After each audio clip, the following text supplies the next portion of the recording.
Good afternoon, everybody. Over the last several days, the United States has been responding to events as they unfold in Ukraine.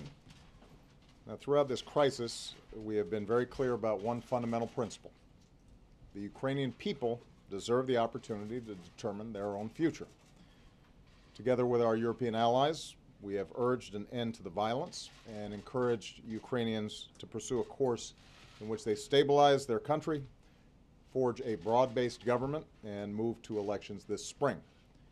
I also spoke several days ago with President Putin, and my administration has been in daily communication with Russian officials.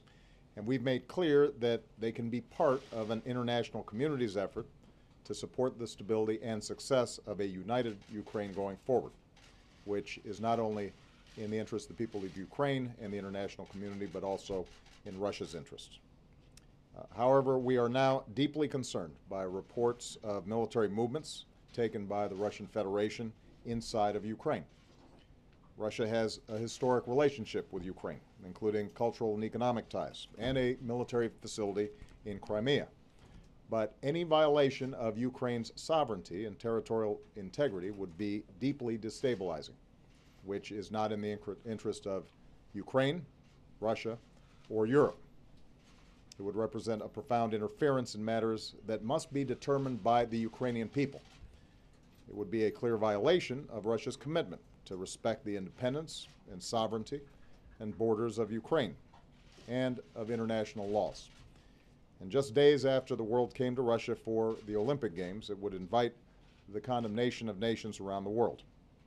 And indeed, the United States will stand with the international community in affirming that there will be costs for any military intervention in Ukraine. The events of the past several months remind us of how difficult democracy can be in a country with deep divisions. But the Ukrainian people have also reminded us that human beings have a universal right to determine their own future. Right now, the situation remains very fluid. Vice President Biden just spoke with the Prime Minister of Ukraine to assure him that in this difficult moment, the United States supports his government's efforts and stands for the sovereignty, territorial integrity, and democratic future of Ukraine. I also commend the Ukrainian government's restraint and its commitment to uphold its international obligations. We will continue to coordinate closely with our European allies. We will continue to communicate directly with the Russian government, and we will continue to keep all of you in the press corps and the American people informed as events develop. Thanks very much.